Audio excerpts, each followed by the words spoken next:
Team Talk, brought to you by KLG Rutland, the experts in windows, doors and conservatories.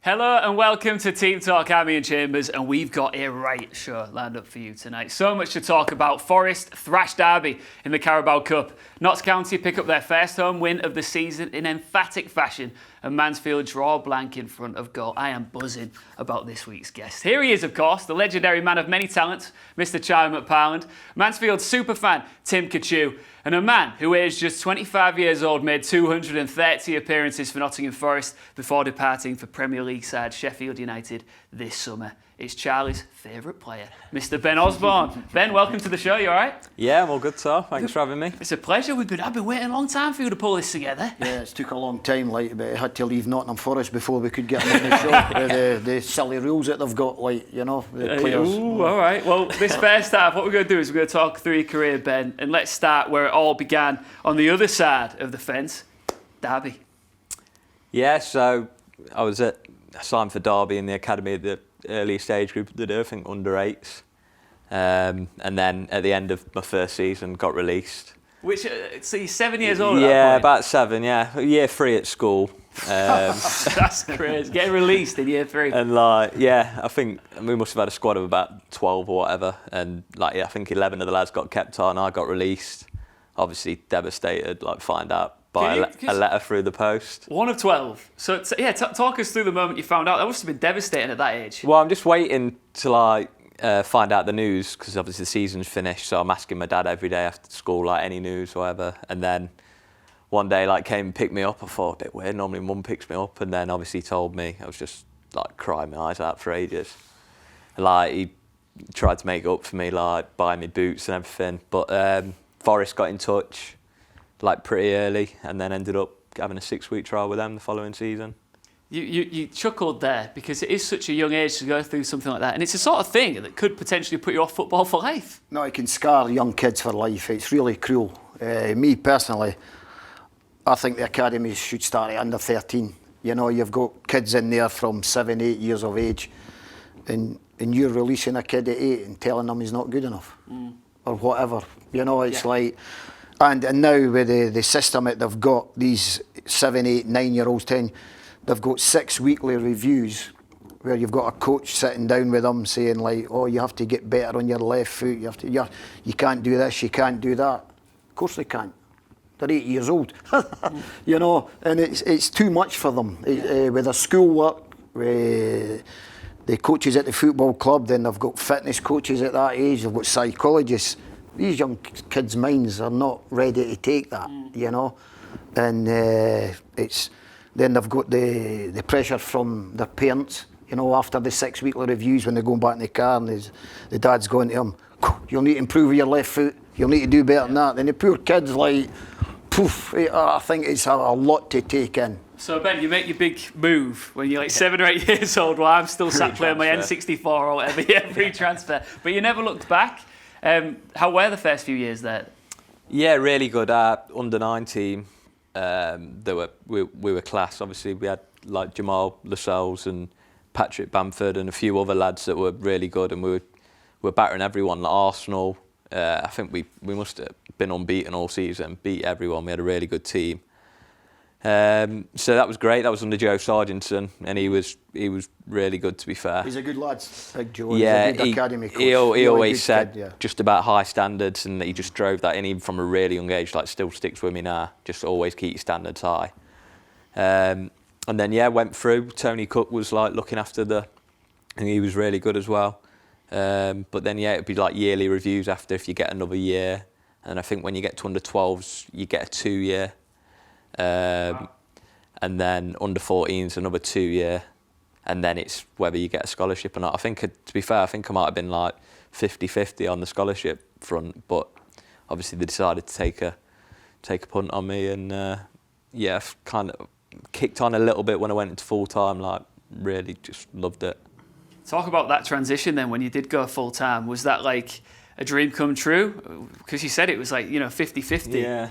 Were you nervous whether or not it would come off? Oh yeah, like I didn't know what I was thinking. Am I going college here or am I getting a scholarship? Yeah. But then I found out probably about halfway through year 11 that I'd be like getting a scholarship, going on £50 a week with Forest. Like, schoolwork got binned off a little bit, would have found. But obviously stupidly looking back. But you kind of think, all right, that's me. And then just buzzing. Looking back, like it's the best footballing years, like especially in the first year. Like living with all the lads in the digs, and Jesse was the coach. Just loved training down at Home Road, like walking along the Trent and that. Even just doing all the jobs, like the boots and just like the banter of it. It was quality. I'd tell the kit man hammering you every day. Loved it. Like especially loved first year. Second year was good as well, but it started to change a little bit. Like rules were coming in and there was like lads were messing about and that in the first year, so it became a bit more stricter in the digs and stuff. So you couldn't really get away with much stuff, but it was still loved it. Yeah, it's the sort of thing that kid dreams have been a part of, isn't it? Big club like Nottingham Forest, and it seems like in his young years he's living the dream. Well, it's like somebody like is enjoying all the, it's great with all the lads, especially if you've got a group of lads. And you get on with the lads, and you won't get on with everybody. There'll always be one, but you've got a great group of lads there, and you train every day together. You go out socially, and boys will be boys. I've brought young kids up for years, and you have to be on your toes with them, but they're going to have a bit of fun and step out of line. It's all part of growing up. Yeah, I mean, and they'll make mistakes, and they might go a bit far, but they're young men growing up. So sometimes you have to say, right, that's fine, don't do it again. But it's like loving football, like he's talking about doing the jobs, walking down to the training ground, down the Trent, enthusiasm. It's not like it was a chore to them. Some of the lads, it's a chore to them, and they're like, oh, they're moaning this. But they're at Nottingham Forest Football Club, 2-time European Championships. They command 30,000 fans, steeped in history. Well, You were grafting hard off the pitch, and then in 2012, Academy Player of the Year. Was that when you started to realise, I've got it on the pitch as well here now, and this is good recognition here for what I'm doing? Yeah, I mean, I had a decent first year. I was playing left back, and normally first year you're trying to get into the team, but you might be on the bench playing second fiddle to one of the older lads. But managed to play. I had a really good season. And then second year got moved forward a little bit and just suited me a bit better. And but I'd still not heard anything, so I was coming up to about 3 or 4 months left of my contract's running out. Not heard anything. A few of the other lads have already got their pro contracts. So I don't know what I'm making plans again. It's asking my dad any jobs going at your place, right? Yeah. But then I got called up for England out of the blue. I knew I was doing all right. We had a half decent FA Youth Cup run, and I was playing all right in the games, but never really got any recognition right. But then England call up out of the blue, so then I thought, I must be doing something right, because we had a great team as well. And then after when I came back from there, then obviously got offered a contract and signed professionally. It must have been you say about that recognition from England.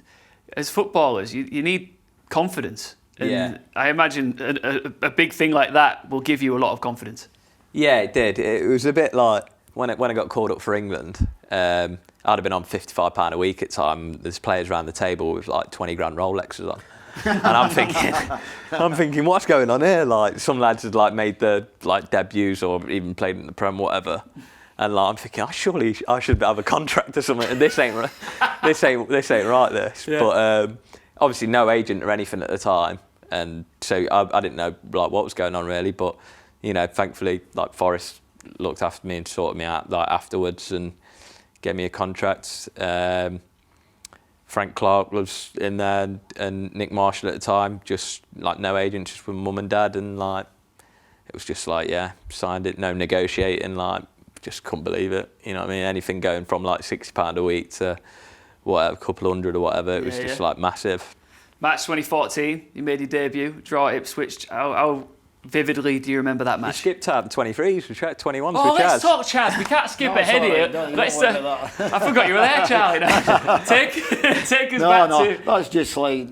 No, That's just nothing because I know that you will have played a part in Ben's development, and talk us through when you first met each other. No, there's lots of people took a part in Benny's development, but you know what he's just saying there, like he was sitting around the table with these lads who've got Rolexes on and that. Mm-hmm. I'd like to see how many of them are still playing the game. You know, and this is a great advert to young footballers. If you work hard enough, right, and listen to your coaches, you'll get there in the end and you'll get your rewards. Too many of them nowadays, right, have got their agents, a young lad 17, and all their agents are doing is ringing the manager, the director of football, oh, I want this money for him, I want this money for him. You know, if you're good enough, and you work hard enough, it's like, you know, you'll get your rewards in the end. Yeah. And Benny says there, he sat in with Frank Clark, his mum and dad, no agent, just want to be a footballer. Got his head down. There's not many like that now. So that's a testament to Benny and his mum and dad. Yeah. You know. We have Charlie on this show. A lot talk about the guests that we have on. Is there anything you'd like to say about your experience working with Charlie? Be careful. I think with Chaz, it was a bit of a culture shock, to be honest. Going from like academy football, and then Chaz treated you like a first team player, which obviously looking back now, even I bet there's some players that probably didn't like you at the time, but even looking back, Lots of people don't like me, Benny. Don't worry about that. Like But I you, can handle believe that. looking back, you need that. You Yeah. need that to go in. He was like obviously demanded 100% every day. Training went up a notch, intensity and everything. It doesn't surprise me at all. Ben, I want you to hold that thought. I want to revisit this right after the break. This is amazing. We'll see you then.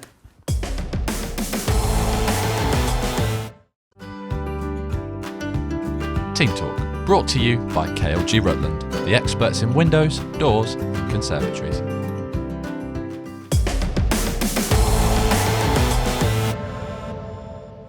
Welcome back to Team Talk with Charlie, Tim, and Ben Osborne. Ben, sorry, I interrupted you. You were in the process of complimenting the wonderful chime at Bound. Yeah, obviously he demanded standards, and I think he emphasised getting results and silly mistakes you would hammer you for. I can remember quote. I think you said you strangled me a couple of times, and that was a classic. Don't tell safeguarding. But no, some players loved it. You have to buy into it, and some players maybe didn't. But if you're not cut out for it, then you're not going to be cut out for making mistakes in front of 20,000 if you can't handle a little bit of criticism or whatever. But it was definitely a step up. We got it to like a first team almost environment, and then we did all the sports science and everything, and just demanded high standards and made the transition going into training up with Billy Davies in the first team a little bit easier because you're already in really good habits from before. So I've still got a lot of mates from that team, and some love Chaz and some don't so much. But I always tell him he was obviously just trying to make everyone better and that, and he was a great coach for us. Had us playing some good stuff, and it was, again, really really enjoyable time to play. Fans of this show, just briefly, Chaz, fans of this show will have heard you praise Benny several times, multiple times per episode actually. Did you see that spark in him straight away? No, when I went in, to be fair, it was a group of players when I went in with Billy. And the previous regime, before Billy, had sort of left these 5, 6, 7 lads they're going nowhere. Yeah. It was unfair on them. They didn't have a fitness coach. They didn't have an analyst. They had nothing. They were treading water. So when I went in, I says, Billy, these lads, I says, we need to sign some players, right, to get a group of players of 16 where we can train properly and build a culture and progress the players. The 2 or 3 players that I think have got a chance of making it. So what I went about doing is Billy let me get a fitness coach, Nathan, who was there already. He come to work with us. He's now with the first team. I also got an analyst in, Joe Cornell. Then I looked at some of the body fats were no good. They weren't up to spec to play top championship football. So what we did is we signed players. I told the players, it's a really slim chance of you being top championship or potential Premier League, what this club wants. But if you want to come in on board, you're welcome. So I put a group of players together and I got their body fats down. I got them like up to, we did a presentation. This is how far the first team players run, high intensity. Yeah. This is how much they run overall in their own positions. You have to get to that. So like I says, being up to training, the tempo, I was tough with them. Tough and fair, that's what I go on. Tough and fair? Yep, and I'll bring them into the office, I'll sit them down, that's not good enough. Yeah. Well, it paid off, didn't it, Ben? So, and we speak about landmark moments in the careers of professional football players. You talk about your first contract. How does your debut for the first team at Nottingham Forest rank amongst them? March at Ipswich. Yeah, it was right up there. I was on the bench a lot under Billy Davis, but never managed to get on. And then obviously Gary Brazil got the job, and I'd gone from like never obviously playing to starting straight away, so it was a big shock. But we had like quite a few good pros at the time, and they looked after me. Any standout names there? Yeah, you had like Darius Henderson and obviously like Chris Cohen and Andy Reid around the place at the time, Blackstock. So they were all like great with me, and then Danny Collins was there as well at the time. And yeah, chucked me in, and I was obviously nervous and just wanted to, didn't know what it was about really, didn't know if I'd be good enough or whatever, but had an alright debut, and then managed to stay in since then really. Yeah. Tim, you've had the best seat in the house so far, just sitting there observing.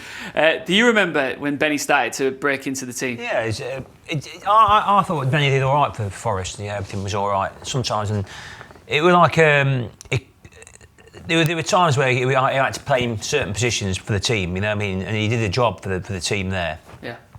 And obviously, and then some of the games where like Derby away, that game, when he scored the goal at Derby, which was like...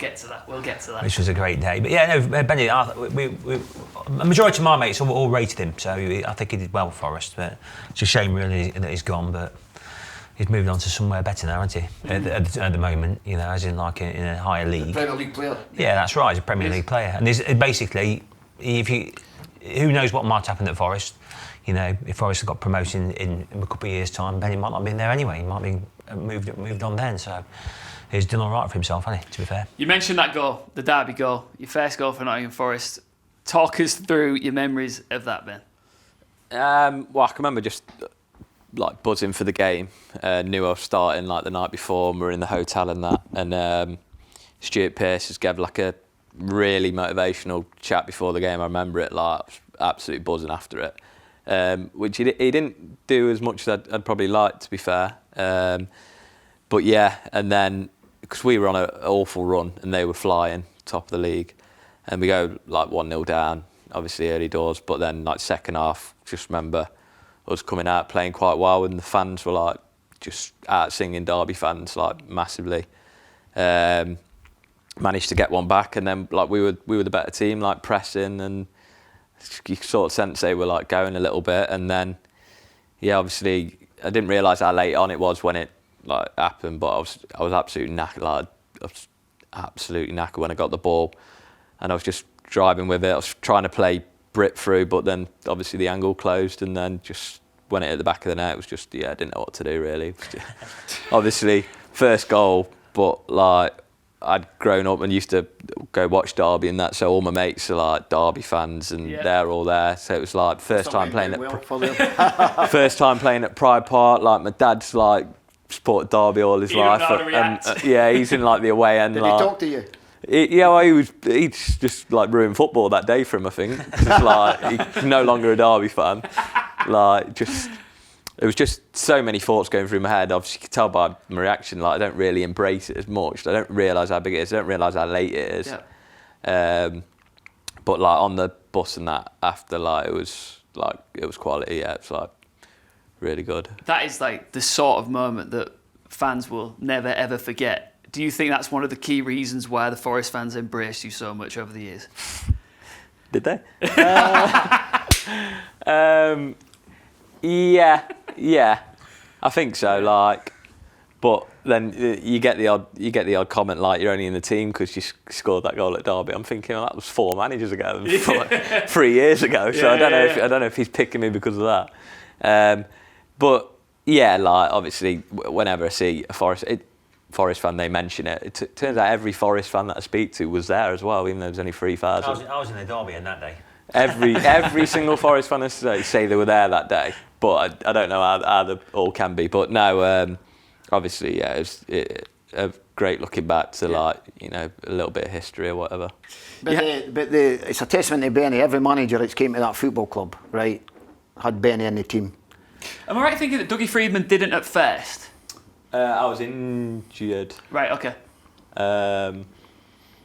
Yeah, I was injured and I came back from injury, and then it took me down to QPR and I was at the squad. So I was thinking, he must not be having me. But then the next game, he started me at Birmingham away. We won, and then played every single game after that. Yeah. Sorry, carry on. No, it's just like, and they played in numerous positions. You know, he played left back, he played left wing back, he played left wing, he played central midfield. And and all managers, they don't get it wrong. You know what I mean? Not many managers come in and play. You know, they'll play that same player like all the time, and to play 230 games. And how many did you play in a row, Benny? It was about 130 or something. That is unbelievable for a professional footballer to play 130 games in a row without injury, without being left out the team by the manager or dippy for him, because, like Tim say, every position Benny goes in, right, and they'll be saying like Sonny, Charlie, but I just deal in facts and the truth. He never let them down in any of those positions, and it was a bit unfair on them. Was that versatility ever frustrating for you, Ben? Yeah, it was, especially in the last couple of years. I can remember speaking to, so obviously Warburton had just got sacked and ended up finishing the season under Kroenke left back, and I pulled him like straight away in pre-season and said, look, not really, I'm not left back really. I want to play midfield because I thought I need to kick on it like. And he was, to be fair, he was like, yeah, like I see we're trying to sign a left back. We didn't have one at the time. He was trying to sign a left back. We might have to play you there in a couple of pre-season games, but I see you as a midfielder as well. So I'm thinking, we signed Jack Robinson like a couple of weeks later, but I played pre-season left back. And to be fair, I had an unbelievable pre-season left back. But we're playing in Spain, and it's total football. It's a bit different to the Championship. You've not got 6'4" winger like being left on you or whatever. So I had a really good pre-season, and that is kind of like, it was my down. Then I started the season as a left back, and then it just, so that was frustrating really, like knowing that I didn't want my like preferred position, and I feel like I could have done a better job in. But then I'd look at the team and think, who else would you put there? I'm not really sure. So it was frustrating, but I think Forest would sometimes think, we don't need to sign that position because we can stick Ben there. Right. Yeah. But yeah, it's pros and cons in it because I've played a lot of games through it. So I feel like we're just scratching the surface here. Should we continue after the break, Chaz? Yeah, might as well. Don't go anywhere. It's up to you.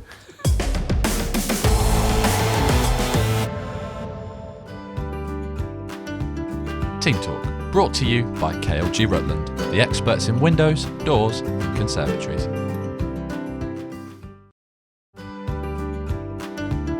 Team Talk, brought to you by KLG Rutland, the experts in windows, doors and conservatories.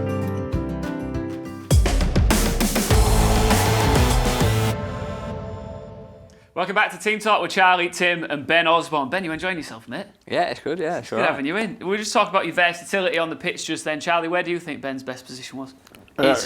For central midfield, anywhere. When I first went in and I looked at him and he was playing left back, and I felt really, I felt sorry for all the players in there because I'd just been left, with the previous regime before Billy came in. there was nothing. And I looked at them all and assessed them, and I said, this lad can play. So I say, like, where do you want to play? Midfield. So I says, you'll play in all the midfield positions with me, then we'll take it from there. And I played a diamond a lot.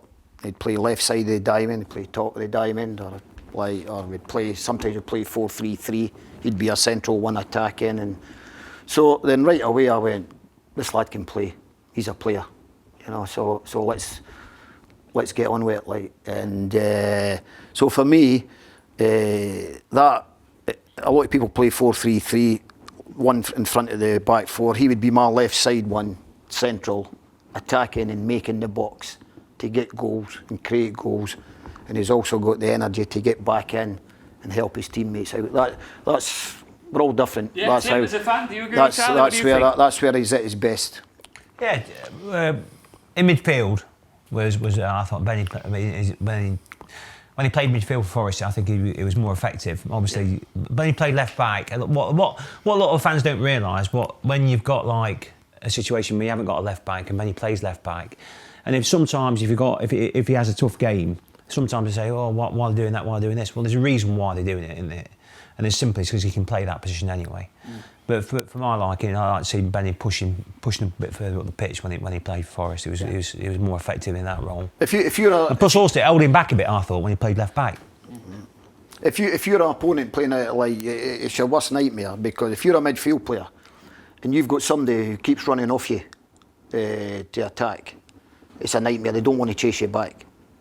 And players like Benny can run off people, get in the box, but they've also got the will and the energy, the determination to go back towards their own goal to defend. So if you're playing again and the manager says to you, I want you to look after that Benny Osborne today or whoever, and he keeps running off you, it's especially in modern day football, people don't like people running that way. Ben, you've played under a good handful of managers at Nottingham Forest. Were there any standout names for you there?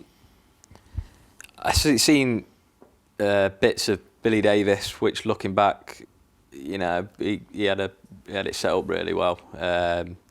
Everyone was on the same page, but I didn't really play, so I can't comment too much on it. I wasn't there. I didn't see enough of it. Under Stuart Pearce, I thought we had a great team, and we started off on fire. We did have a few unlucky injuries, but I just don't think we had a plan B really. That was a shame how that all ended. But no, probably, to be fair, like, everyone had their pros and cons. I thought Dougie Freeman was really well organised. Yeah. We were on a shoestring budget. We were under embargo at the time. I thought, looking back, with the players we had and what we did, we were actually all right. We're competitive. We didn't score many, but we didn't concede many at all. And we'd go into games, you'd know what you're doing. But I really enjoyed it under Warburton, to be fair. I'd probably say the most. I used to fall asleep under Dougie's team in the stand. Yeah, well, it'd be a 4-5-1, but to be fair, we didn't really have a strike. Like we didn't have the. So he was doing what he. It was like defend the 18-yard box, and there was like don't move from there. Centre forward was isolated, and I'm like, wow. Warburton, I liked Warburton the way he played. I thought they played some fantastic flowing football like they did with Billy, but the undoing Mark Warburton, and I loved watching his team play, was when they lost the ball. You know, they were all over the place. It was great to watch, but in transition to out of possession, like that was the undoing. Well, you know? I want to switch gears and fast forward to current setup at the moment and everything that's going on with you right now, Ben. But first, have you got any other? Obviously, the Derby goal was amazing. But what's some of your more key memories from playing at Nottingham Forest? Highlights. Even though we didn't want to be there, staying up against Ipswich on the last day was just horrendous time. Like the 3 weeks going into that.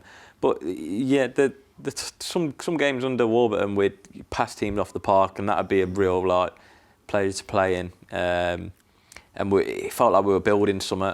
I was devastated, obviously, when he got the sack. Like that was a big, bit of a turning point, really. But there's been some good times. That goal against Bristol City was a good one, but it was a big game as well. We're in, like say, in a relegation fight, and like they were down there as well. We needed the points. We were on a bit of a bad run, to win 1-0 and like score. That was a good game. But yeah, it's just, you know, there weren't too many, but just, you know, when you're beating the big teams, and we had a couple of good results, like beat Wolves away and Middlesbrough when they were flying away, so they're probably the ones that stand out.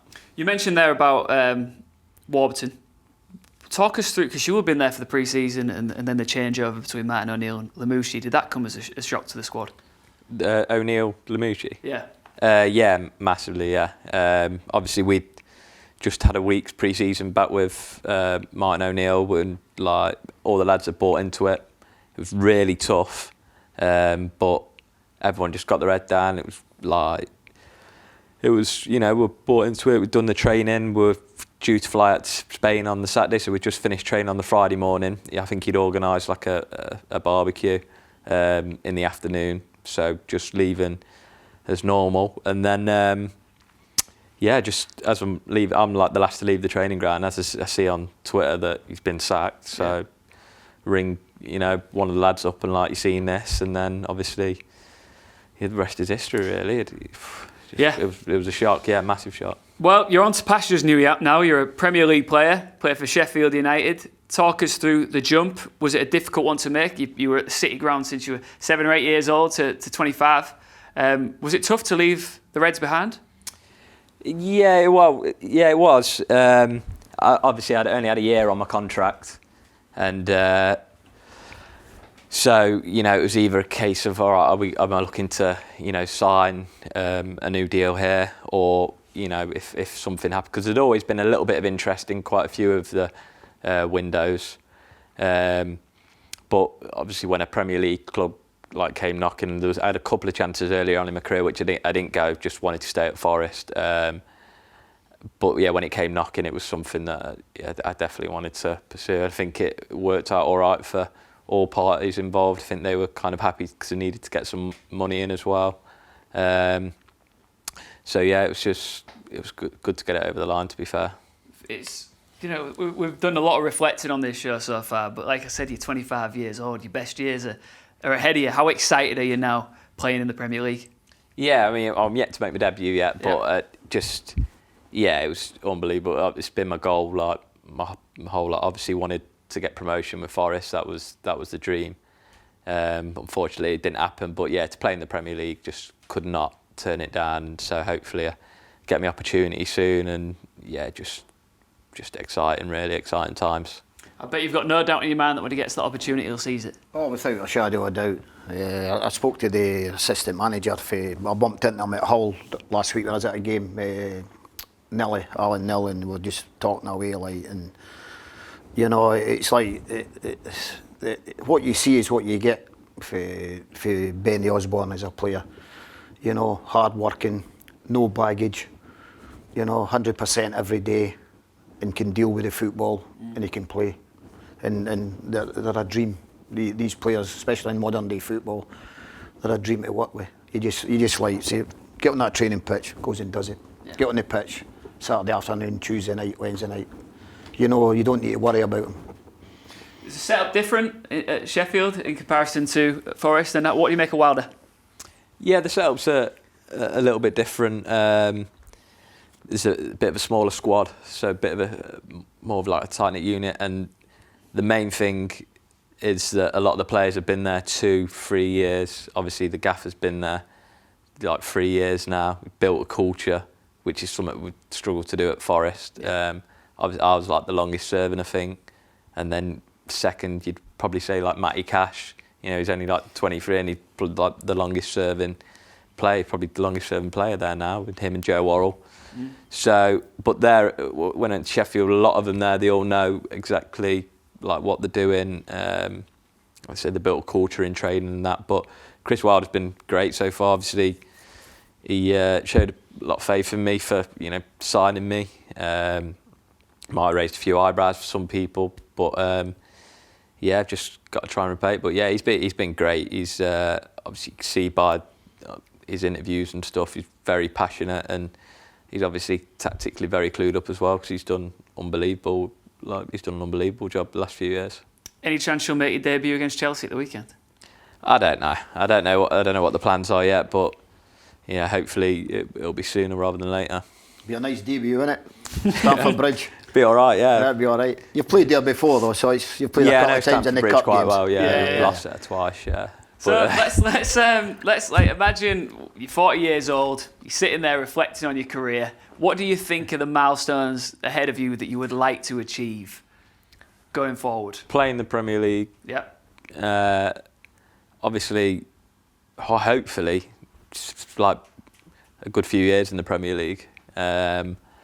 And that, but to be fair, I'm not even looking that far You don't need at to. the moment. You don't need to. I just want to play. I knew he was going to say What that. a stupid Every time I ask question. a stupid question, Playing you come at 40 me, years don't you? time. Like, just like, Stay up let as them well enjoy this the day. season. There's Let no them enjoy worrying the about- moment, Let them yeah. enjoy the moment. Let like me play a a young game, man.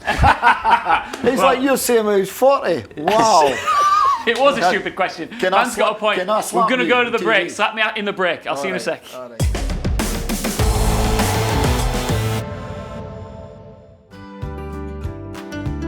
Team Talk, brought to you by KLG Rutland, the experts in windows, doors, and conservatories.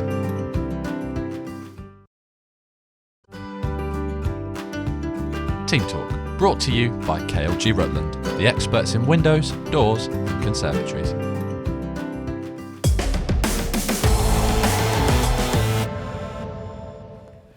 Welcome back to Team Talk with Charlie, Tim, and Ben Osborne. I promise, no more stupid questions, all right? That's okay. All right, good stuff. Let's talk Forest now. We've had a fantastic few days. A thriller at Craven Cottage saw them see off highly fancied Fulham 2-1. Then last night it was the City Ground. It was the League Cup and it was Derby County. The Reds thrashed their rivals 3-0 with goals from Adoma, Lolly and Carvalho. Here's head coach Lamouchi speaking after the win. The first Brian Clough Trophy, but not only about the derby, it's about the atmosphere. Our fans was just fantastic today. I said to the players, "You are lucky. We are all lucky to enjoy this night, this game. Congratulations for the players. But we start the week in a good way. We must finish the week in a good way too. So it will be not easy, but we must focus about that because we did a lot of effort, sacrifice, and session after session, game after game, week after week, the players they improve and the performance they are better and better. Lovely win, Charlie. Great win. Forest have had a fantastic week. Let's start with Charlton last week. They went down there, got outplayed first half. Second half did better, nicked a point, great point. Stayed in London, played against Fulham. Fulham, 77% possession. But Forest got a result, 2-1. Absolute fantastic goal Forest scored. Some fantastic football, great ball in, grabbing the poacher, back stick, finish. Then Fulham shot themselves in the foot, tried to play out, nicked it. Grabbing still had a lot to do, great finish. Yeah. So they're getting outplayed possessionally at times, but they're still hanging in there and drawing football matches and winning football matches. Then you go to last night's performance. I cannot understand the Derby County manager. Obviously, he doesn't realise the magnitude of this game for the supporters. And he's put a team out there, and Nottingham Forest have put them to the sword. I know Forest had 8 changes, but the Forest changes are a lot more experienced than the Derby County changes. And Derby County didn't register a shot on goal. And the Derby County fans will not be happy with that. The Nottingham Forest fans will be absolutely ecstatic with this week they've had. Tim, did you catch the last couple of games? I went last night. Yeah, they were good last night. To be fair, I mean, okay, they made the change. They played some good football last night, and Derby were like Derby tried to press a bit down their left. That was that anyway. They had a threat. So Derby one effort where they put it over the bar and they pulled it back from them. That went for Derby really nothing. But Forest never looked in trouble. I think the keeper played well last night. He's got good hands. He's a good lad. He is. I thought Bostock had a good game last night as well. He was pretty good in midfield. And then the young kid, Johnson. Brennan, Yeah. he's a good player. That kid. He looks all right. I think with a bit more coaching with him as time goes by, he could be something really good. Yeah. But yeah, all in all, I mean that's a side with 8 changes from Saturday's game that's actually put a team. Okay, like Chaz says, Derby's made 10 changes, but it still doesn't matter. End of the day, you've got to go out and win your game, and that's Forest turned them over. To be fair, did the results surprise you all then? Not really when I've seen the teams. It shows Forest strength in depth, and you know, fair play to Lamouchi. Like, he wanted to win the game. He knew what it was about. He's done his own work. I was speaking to Lolly in the week, and he told me like straight away that he's going to be playing, and that he wants to go out all out and win this game. And you have to, really. The lads would have wanted to play anyway. It's like international break on Saturday as well. Yeah. You know, so they've got a 2-week break coming up as well. And I understand Derby have got 2 or 3 injuries, but a local like that, you have to go and play a strong team and try and win the football match. You know, try and get through it, fingers crossed, without any injuries. Then you've got your game Saturday, then you've got international break. But it's... I know it's early doors. Do you think, just briefly before I move on, do you think Forest have got what it takes this season to finish top end? I really like Lamouchi. I was really impressed with him in pre-season. Work ethic, and he's really good on the training pitch. It's going to be a lot of change this summer, so I think it's a big ask. But you know, they're looking all right this week. So you know, I don't know who's really taking the championship by storm at the moment. It's still finding out teams, really. You got Stoke at the bottom of the table, and Huddersfield haven't registered a win, I don't think. So it's still finding its way. But I think in the next couple of weeks or next month or so, you'll be able to find out a little bit more. Yes. All right, let's move across the Trent to Notts County. The Magpies were held to a 2-2 draw at Ebbsfleet on Saturday before running riot on Bank Holiday Monday, whooping Chorley 5-1. That was their first home win of the season. Speaking after that one, manager Neil Adley says he was more impressed with the character of his side after they went a goal down. I think the best part about today is, and it doesn't sound right, but to be 1-0 down and the anxiety around the place, you could feel it. The only way we was going to get back in that game was to keep passing the ball. If we'd have started going direct, we'd have played into their hands. We had to keep switching, we had to keep moving the ball. We just lacked a change of tempo in that first half. We obviously got the goal, which was a great goal, great run by Jim. But the second half, we just wanted them to change pace, carry on doing what they're doing, but change pace at the right times. And I thought some of the goals were exceptional, and we did that in our build-up. Felt like confidence suddenly kind of flooded into Meadow Lane, and that made a big difference as well. Of course it does, and then you see the ability and the finishes that the boys can do. But, you know, like I say, I go back to that first half, 1-0 down, you know, a few groans, anxiety around the place, oh, here we go again, and that's the hardest part to play in when it's like that, and we had to keep saying, look, you've got to forget all of that. That's an important win. Absolutely brilliant. I'm really pleased for the manager as well, because he's went through a lot, and he's took them out of the league, unfortunately. But, you know, he seems to be stringing a few results together now. The only bugbear the last few weeks is they've went into the lead. They've been leading in games a lot, and they've been pegged back for draws. And, you know, it was the same on Saturday. They were leading in the match. Already 4 times this season. Well, 4 times, you know.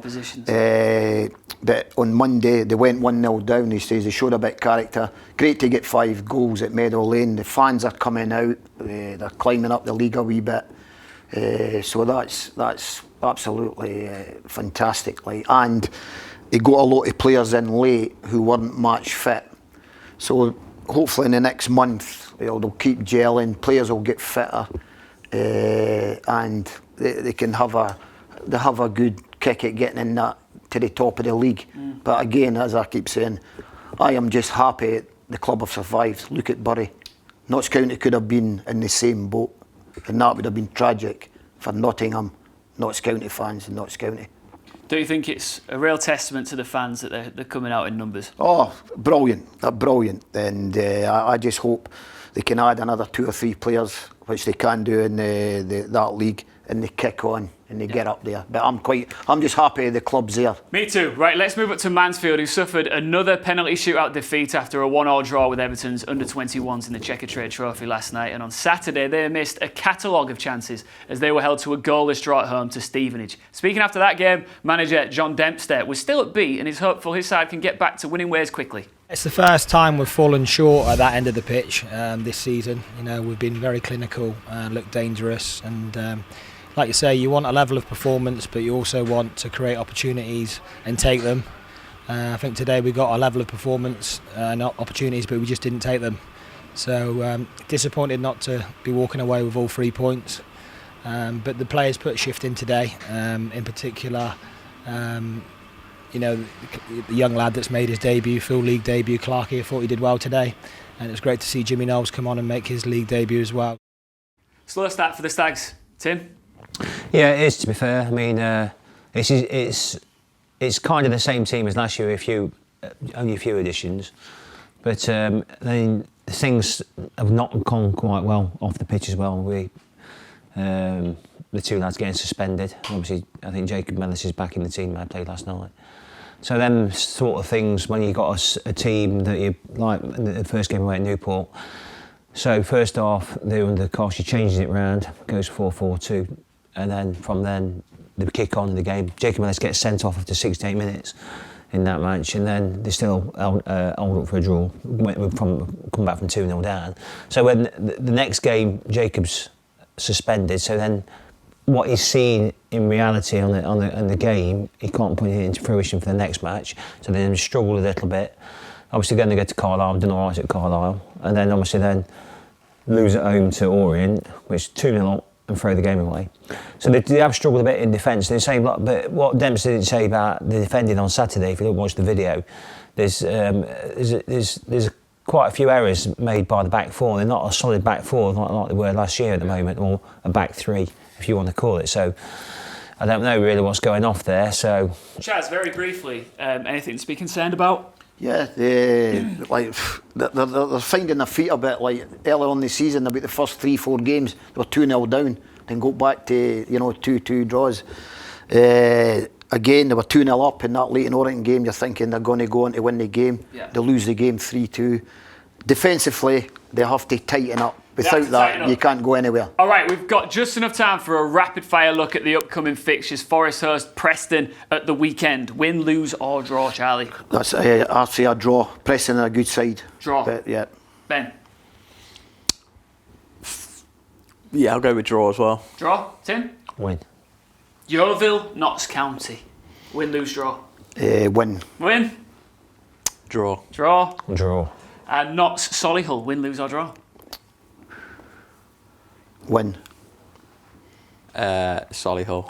Solihull. Ben, best of luck with the new season. Cheers. Thank you so much. See you soon.